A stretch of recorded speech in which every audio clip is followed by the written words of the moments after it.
اکثر لوگ بولتے رہتے ہیں کہ نماز پڑھنے سے کوئی فائدہ نہیں ملتا ہے، نماز پڑھنے سے نہ گھر کی پریشانیاں دور ہوتی ہیں، نہ مصیبتیں دور ہوتی ہے، نماز پڑھنے سے اکثر لوگ بولتے رہتے ہیں کہ گھر میں برکت نہیں ہوتی ہے، یہاں تک کہ کچھ لوگ یہ بھی بولتے ہیں کہ نماز پڑھنے سے بیماریاں بھی نہیں دور ہوتی ہے۔ لیکن جانتے ہیں ایک صاحب جو میرے بغل میں بیٹھے ہوئے ہیں، ان کے ساتھ ایک چمتکار ہوا، بغیر دوا کو اللہ رب العزت نے انہیں شفا عطا فرمایا ہے، اور کیا پرابلم ان کے ساتھ تھی آپ انہی کی زبانی خود ہی سن لیں۔ السلام علیکم، میرا نام کیسل ہے اور میرے پیر میں موچ پڑ گیا تھا، اور اللہ کا لاکھ لاکھ شکر ہے کہ مجھے دوا بھی نہیں کھانے دیے، اور میں نے نماز میں دعا کی اور میرا موچ جو پڑا تھا وہ صحیح ہو گیا ہے۔ اور آپ بھی نماز پڑھیے، آپ اللہ سے پریشانی اپنا بتائیے، اللہ حل کرنے والا ہے۔ السلام علیکم۔ تو صاحب یہی کہنا ہے، اس ویڈیو کے ذریعے ہم ایک پیغام دینا چاہتے ہیں کہ نماز جیسی عبادتوں کو اس طرح بدنام نہ کریں۔ آپ اگر اللہ سے دل سے مانگیں گے، اللہ رب العزت سے آپ دل سے دعا کریں گے تو اللہ ضرور عطا فرمائے گا۔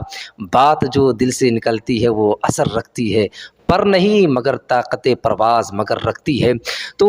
اللہ رب العزت سے جب آپ دل سے مانگیں گے نا، رو کر مانگیں گے، گریہ وزاری کریں گے تو اللہ ضرور عطا فرمائے گا۔ سرکار غریب نواز علیہ الرحمہ کے بارگاہ میں ایک نابینا شخص آیا کرتا تھا اور وہ اپنی آنکھ کو مانگا کرتا تھا، کئی برسوں سے مانگ رہا تھا لیکن اسے آنکھ نہیں مل رہی تھی۔ ایک مرتبہ حضرت اورنگزیب رحمۃ اللہ تعالیٰ علیہ سرکار غریب نواز علیہ الرحمہ کے دربار میں حاضری کی نسبت سے حاضر ہوئے تو آپ نے دیکھا اس نابینا شخص کو، تو پوچھا کہ آخر تم یہاں کیوں بیٹھے ہو؟ تو اس نے کہا کہ برسوں سے میں آنکھ مانگ رہا ہوں سرکار غریب نواز کے چوکھٹ پہ آ کر، مجھے آنکھ نہیں مل رہی ہے۔ پھر حضرت اورنگزیب رحمۃ اللہ تعالیٰ علیہ نے فرمایا کہ میں اندر جا رہا ہوں فاتحہ پڑھنے کے لیے، جب میں باہر آؤں گا اگر تمہاری آنکھ نہیں آئی ہوگی تو تمہاری گردن کو قلم کروا دوں گا۔ اتنا سننے کے بعد وہ پھر رونے لگا اور اللہ سے کہنے لگا کہ مولا اب تک تو صرف آنکھ کی بات تھی، اب تو گردن بھی قلم ہونے والی ہے۔ مولا اپنے غریب نواز کے صدقے میں، اپنے نیک بندوں کے صدقے میں، اپنے حبیب کے زلف معمر کے صدقے میں مولا میری آنکھ عطا فرما دے، ورنہ میری گردن کو قلم کر دیا جائے گا۔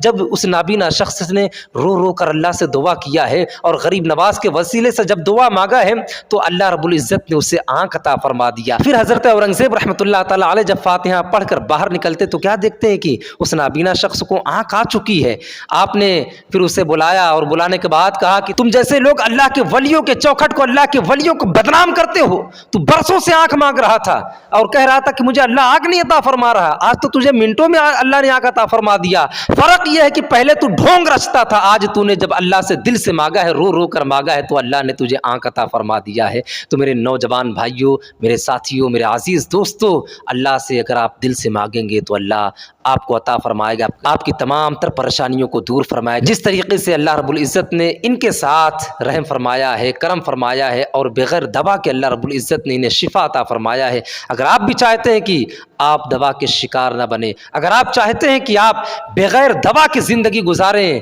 تو اللہ کی چوکھٹ پہ جھکنا شروع کر دو، انشاءاللہ تعالی اللہ آپ کو ڈاکٹروں کے چوکھٹ تک نہیں پہنچنے دے گا۔